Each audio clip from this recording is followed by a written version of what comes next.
Okay, now let's say we have the same situation as before with the initial position being 1, so we're out here away from equilibrium, the positive side, and stationary at the initial instant. We're going to apply a force. Well, we're going to apply an impulse starting at t equals 2 pi. And let me also comment that, I've got this written as a force, and it really should be an impulse because a force is not an impulse. But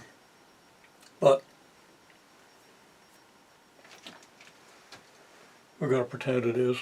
We adjust our units because everything's unitless the way we're doing it, and we can adjust the units to make that work, okay? Now they're just divide the impulse by the mass, as we've divided through by the mass everywhere else. Okay, so anyhow, we're going to do 12 impulses per cycle, and we're going to do 12 equally spaced impulses. So we should say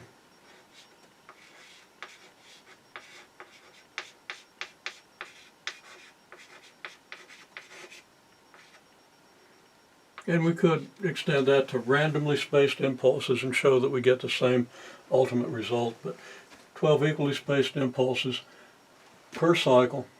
But they're small impulses, only 0.012 units, meaning that over a cycle, your total impulse is only about 1/10 of a unit.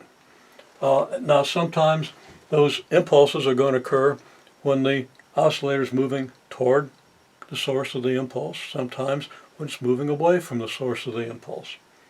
So what's that going to do to the general motion? Well, you could kind of think that through. You can even think about the physics of the situation if you want to. It's worth thinking about, but let's just see how it works out. First of all, how are we going to write that force of that impulse? Okay, so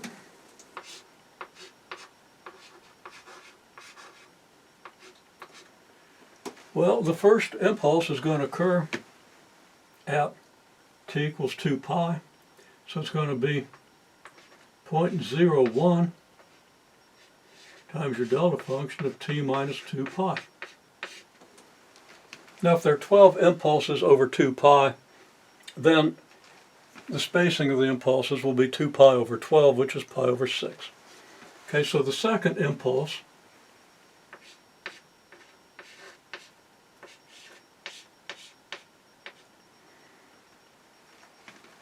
will be at t minus 2 pi minus pi over 6. Okay, well, let's see, 2 pi is 12 pi over 6, so that would be it. Well, I'm going to write it this way. T was minus 2 pi minus pi over 6. That's 13 pi over 6, but just to make sure we understand clearly where these things are coming from,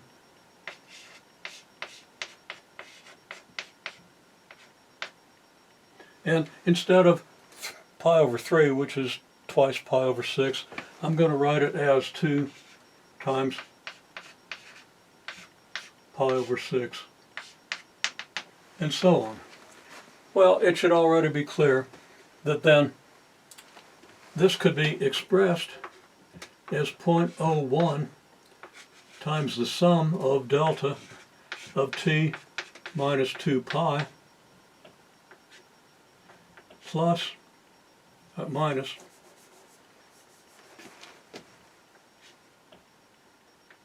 n times pi over 6, where n goes from 0 to infinity. This is going to be an interesting exercise. Okay, well, intuitively, this small impulse, you're going to have one that applies. Okay, well, let's sketch a graph to see what it's going to look like. Okay, so we have our sine function. I'm going to exaggerate the size of these impulses. Starting at 2 pi, we're going to have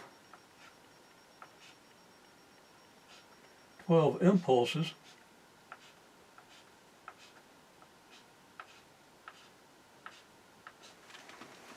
So you're going to have an impulse at each of these times. 1, 2, 3, 4, 5, 6, 7, 9, 10, 11, 12. Well, 12 when we start with this one. This is our first one. This would be our n equals 0 impulse. Then n equals 1, 2, 3, 4, up through 11. Then here's n equals 12, starting a new cycle. Okay. Let's just pretend that those impulses give us sine curves. Okay, the first one will give us a sine curve of small amplitude, but I'm going to kind of exaggerate the size of the amplitude. So this one, it's going to be very small, much smaller than what I've drawn here. And what I've drawn here is more like 0.10 than 0.01. Because if it was a 0.10, then the impulse, or then the delta function would give us the same amplitude as our original sine function. Okay, so anyhow, we're going to have this. Okay, and then I'm not going to try to draw all of these, but I go out here to, let's say, this one, and it's going to look like this. And then we'll get one here that looks like this. It'll cancel this one out. So what's this going to look like? If you think about it, the impulses that you get between here and here can be matched up with the impulses that you get from here to here. The result being curves over here that are 180 degrees out of phase with the curves you have here. Now this curve is up, where the curve starting from here is down. The curve that starts here is up, the curve that starts here goes up, then it's down over here. So these curves match up. Beyond this point, they cancel each other out. Well, what's going to happen then is that all the curves you get from all 12, from these 6, will become canceled out by the curves you get from the next 6. And that's going to occur from here on to infinity. Now the net of these curves, because these curves are all going to tend to be a little above the axis, you're going to get a little bit of a positive result. Actually, I don't think you will, because, well, yeah, you're going to get a little bit of a positive result from these, because the curves that you get from beyond this point, and not sure I'm really quite saying what I'm saying accurately. Well, they don't totally cancel out, but beyond a certain point, they're going to effectively cancel out. Okay, you can think about how the curves line up. Anyhow, our equation then is y double prime plus y equals, I'm just going to write f app, I'm not going to write out the sum again. So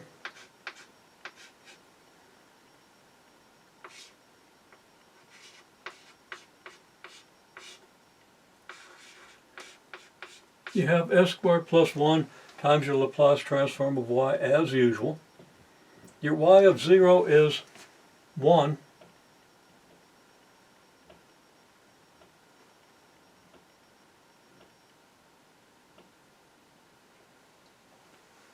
I'm going to change my conditions to fit my graph.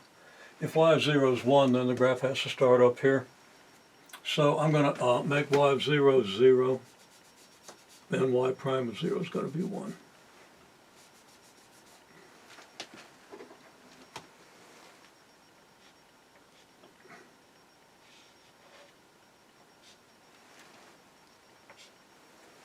Okay, so now my graph is valid. Okay, so we're going to s squared plus 1 L of y minus 1.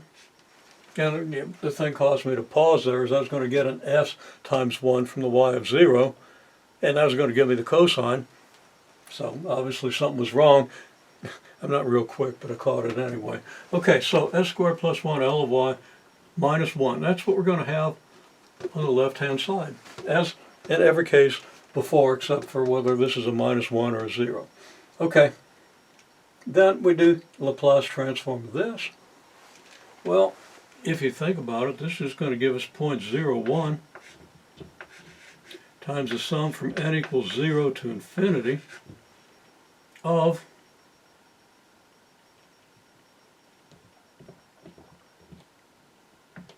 e to the negative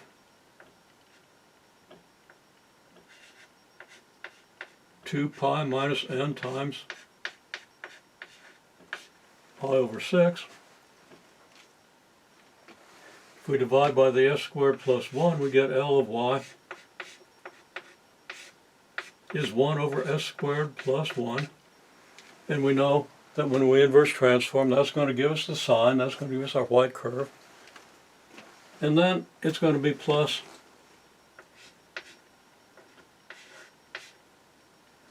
.01, and I'm going to represent the green curves.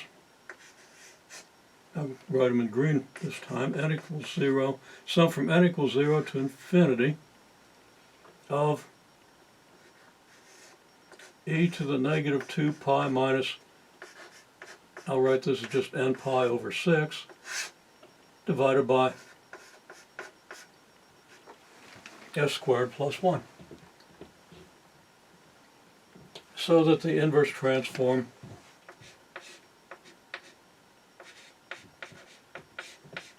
is the sine of t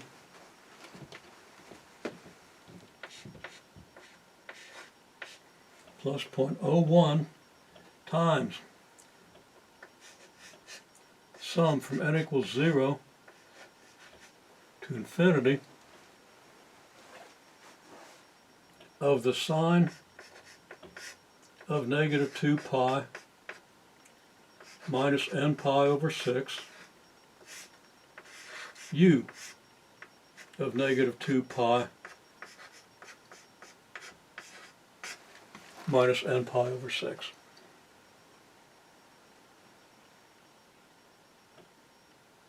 Now there are things we can do to manipulate this sum, but with the Heaviside function here, it's a little tricky to do that.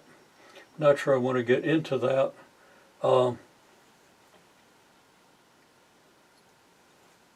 Except to say that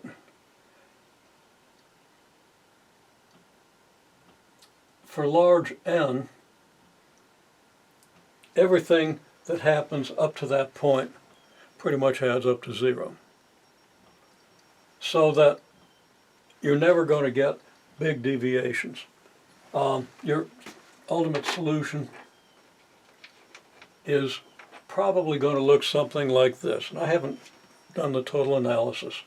And it probably involves more analysis than you want to do on sequences to incorporate this Heaviside function the way it's used here. But it's going to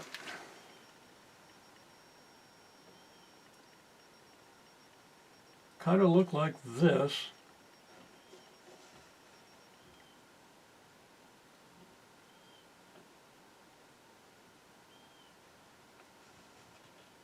And then the amplitude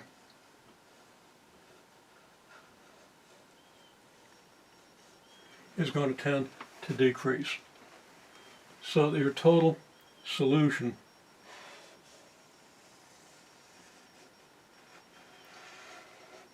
is going to look something like this.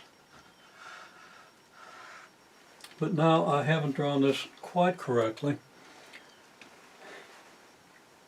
The first few of these impulses are going to have the effect of moving the equilibrium position back a little bit, so that in subsequent cycles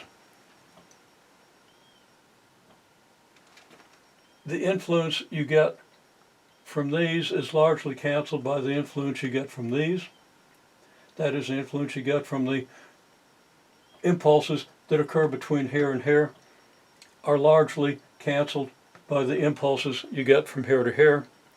So they don't add much to this hump. And my picture doesn't really indicate that. Not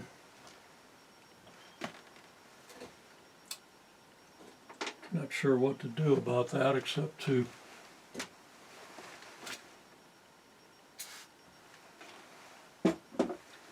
redo this part and kind of explain it as I go. Okay. So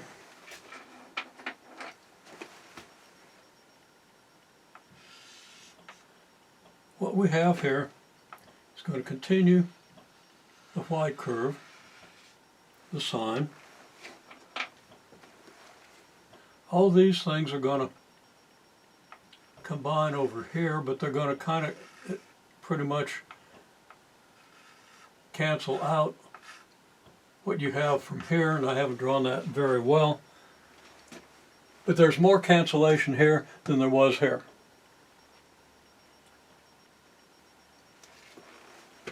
So that the curve is going to stay higher than it otherwise would. When you get to this point, this curve is still well above the y-axis. It might even be, well, somewhat higher than what it is. That's going to become close to giving you a baseline of displacement up here. So your displacement is going to oscillate around a position, a y position, that's not at your axis, not at your original axis. So you're going to have a kind of displaced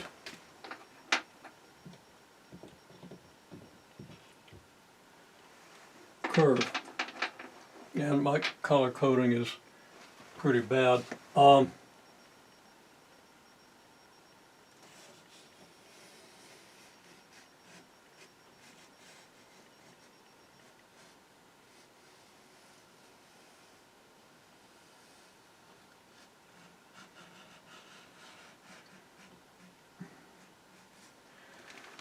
Okay, so your ultimate function is going to end up a little higher on this side and a little higher on this side when you add in the effect of this curve here.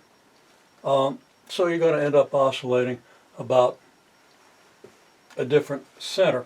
Now intuitively, say somebody's got an airsoft gun and they're shooting at this thing. It's originally oscillating, okay, and they start shooting when the thing is, oh, let's see now, they're applying a positive impulse.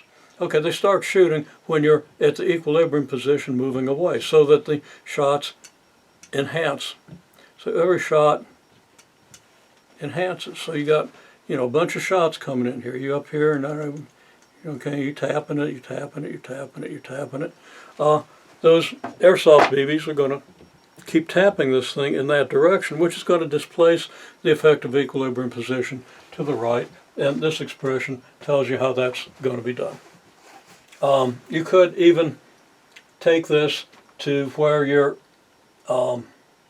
denominator here is not 6, but it's, say, m, and let m approach infinity and see what happens, see what kind of function you get out of this. You can do those sorts of things. It gets a little beyond the scope of what we want to do in this course, but it's pretty interesting.